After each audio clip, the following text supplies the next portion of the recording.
തിരുവനന്തപുരം അന്താരാഷ്ട്ര വിമാനത്താവളത്തിൽ നിന്ന് ഗൾഫ് രാജ്യങ്ങളിലേക്കുള്ള വിമാനങ്ങൾ റദ്ദാക്കി. 20 ഫ്ലൈറ്റുകളാണ് റദ്ദാക്കിയത്. ഇതോടെ തിരുവനന്തപുരത്ത് നിന്നും റദ്ദാക്കിയ ഫ്ലൈറ്റുകളുടെ എണ്ണം 65ആയി. പ്രശാന്ത് ശങ്കരമംഗലത്ത് വിവരങ്ങളുമായി ചേരുകയാണ്. പ്രശാന്ത്, ഈ സംഘർഷം തുടങ്ങിയതോടുകൂടി തിരുവനന്തപുരം, കൊച്ചി, കോഴിക്കോട് തുടങ്ങിയ പ്രധാനപ്പെട്ട കേരളത്തിലെ വിമാനത്താവളങ്ങളിൽ നിന്നും ഗൾഫിലേക്കുള്ള സർവീസുകൾ ഘട്ടം ഘട്ടമായി റദ്ദാക്കിയിരുന്നു. ഇന്നിപ്പോൾ എത്ര ഫ്ലൈറ്റുകളാണ് റദ്ദാക്കിയിരിക്കുന്നത്?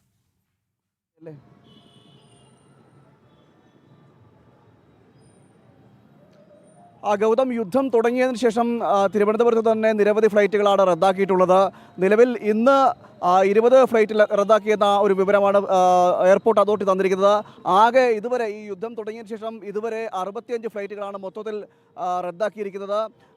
അതിൽ ഇപ്പോൾ ഏറ്റവും പുതിയതായി വന്നൊരു അപ്ഡേറ്റ് എന്ന് പറയുന്നത് ഒരു വിമാനം ഖത്തറിൽ നിന്നുള്ളൊരു വിമാനം ഇവിടേക്ക് എത്തി, തിരുവനന്തപുരത്തേക്ക് എത്തി എന്നൊരു ഒമാനിൽ നിന്നൊരു വിമാനം തിരുവനന്തപുരത്ത് എത്തിയെന്നൊരു വിവരമാണ് ഇപ്പോൾ പുറത്തു വന്നിരിക്കുന്നത്. അവിടുന്ന് എയർപോർട്ട് അതോറിറ്റി നമുക്ക് നൽകിയ വിവരം എന്ന് പറയുന്നത്. എന്തായാലും എയർപോർട്ടിലടക്കം വലിയ രീതിയിൽ ജനങ്ങളുടെ ഒരു കുറവ് ഇപ്പോൾ അനുഭവപ്പെടുന്നുണ്ട്. കാരണം ഇത്തരത്തിൽ ഒരു ഈ വിമാനങ്ങളെല്ലാം റദ്ദാക്കിയൊരു സാഹചര്യത്തിൽ പുറത്തേക്ക് പോകാൻ അല്ലെങ്കിൽ വിദേശ രാജ്യങ്ങളിലേക്ക് പോകാനുള്ള ആളുകളുടെ ഒരു എണ്ണത്തിലൊക്കെ വലിയ കുറവാണ് ഉണ്ടായിരിക്കുന്നത്. ഈ യുദ്ധം തുടങ്ങിയത് മുതൽ തന്നെ വലിയ രീതിയിലുള്ള ഇത്തരത്തിൽ ബുദ്ധിമുട്ടുകൾ ജനങ്ങൾക്കും അനുഭവപ്പെടുന്ന ഒരു സാഹചര്യവും യാത്രക്കാർക്കും അനുഭവിക്കുന്ന ഒരു സാഹചര്യമൊക്കെ ഉണ്ടായിരുന്നു. വിമാനങ്ങൾ തുടരെ റദ്ദാക്കുന്ന ഒരു സാഹചര്യമൊക്കെ ഉണ്ടായിരുന്നു. 20 ഫ്ലൈറ്റുകളാണ് ഇന്നത്തെ ദിവസം ക്യാൻസൽ ചെയ്തത്. ഇതോടുകൂടി തന്നെയാണ് 65 വിമാനങ്ങൾ ആകെ ഈ യുദ്ധവുമായി ബന്ധപ്പെട്ട് ക്യാൻസൽ ചെയ്തിരിക്കുന്ന ഒരു സാഹചര്യമാണ് നിലനിൽക്കുന്നത്.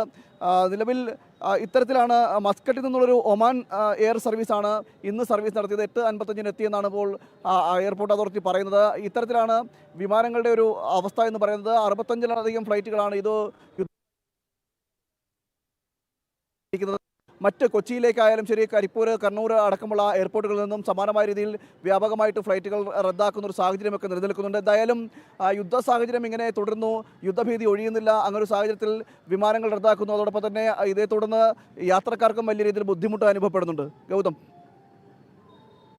ഓക്കെ പ്രശാന്ത്, എന്തായാലും വിമാനങ്ങൾ കൂട്ടത്തോടെ റദ്ദാക്കുകയാണ്. തിരുവനന്തപുരം അന്താരാഷ്ട്ര വിമാനത്താവളത്തിൽ നിന്നും ഇന്നിപ്പോൾ പുലർച്ചെ 20 ഫ്ലൈറ്റുകൾ ഗൾഫ് രാജ്യങ്ങളിലേക്കുള്ള വിമാനങ്ങൾ റദ്ദാക്കിയിരിക്കുന്നു. നമുക്കറിയാവുന്നതുപോലെ സംഘർഷം തുടങ്ങിയതിനു ശേഷം ഇത്തരം സർവീസുകൾ കേരളത്തിലെയും ഭാരതത്തിലെയും വിമാനത്താവളങ്ങളിൽ നിന്നും റദ്ദാക്കിയതാണ്. ഇതിന്റെ തുടർച്ചയാണ് ഇപ്പോഴത്തെ നടപടി. പ്രശാന്താണ് എയർപോർട്ടിൽ നിന്നും വിവരങ്ങളുമായി ചേർന്നത്.